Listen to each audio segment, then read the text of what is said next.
first, before I even explain it, let me say that there is no right way or wrong way, and you should find a way that's right for you. And it's a cliche, I know. But now I haven't said that, let me go on and show you the way that I do it. I hold the pick with 2 fingers and a thumb, and I kind of rotate my wrist as well as use my arm.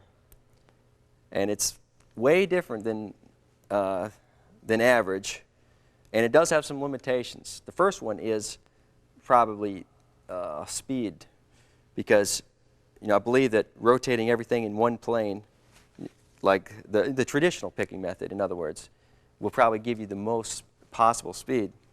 But one of the advantages it offers to me is that it puts the edge of my hand down near the strings. And when I extend my pinky finger, I have a way to block all the strings that I'm not playing and to mute the strings that I am playing. And of course, it is possible to use the palm of your hand when you pick in the traditional method too. I just find this way easier, and it seems to give me a little bit more mobility. The reason I know is I've tried quite a bit picking in the traditional manner, and I could definitely pick faster, easier, but I couldn't pick real complex jumps, and I couldn't control the strings at high volume as well as I'd like to. So I went back to the, well, for me, the way I normally play. Let me demonstrate some of the picking across string, the big.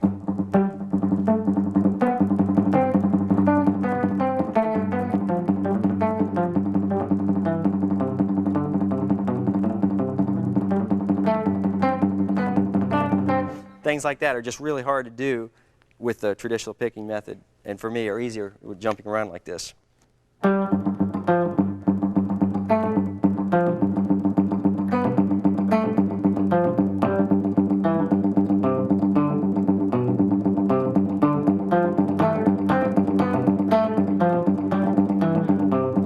All I'm doing is just jumping back and forth between that pedal note, as you would call it, and just kind of demonstrate that it is pretty easy to jump out and kind of strike a note with an anchored hand. Now, it works really well for muting the string. So I'm going to turn up the guitar here and get some distortion out of it, and demonstrate the muting and how you can get parts to really come through, even though you're unbelievably loud.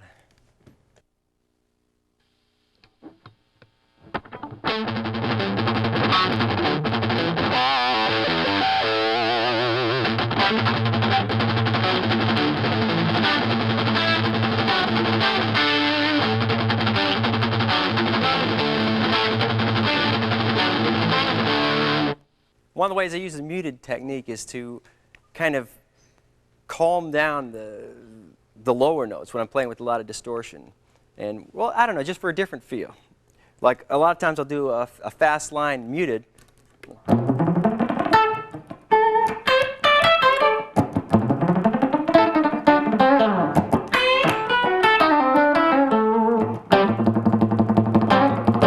There I'm muting almost everything on the low 3 strings and playing everything else straight. With distortion, it's even more obvious.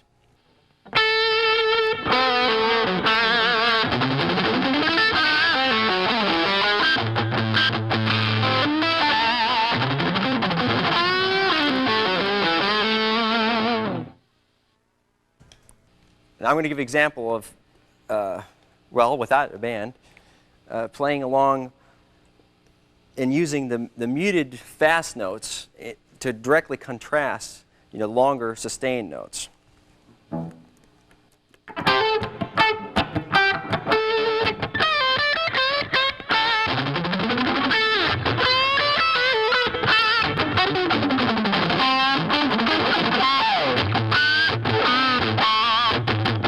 Important point was the muting on the low strings is especially necessary to me because it keeps the notes from running together, and especially if you're doing a complex pattern where you're jumping from one note to another and back.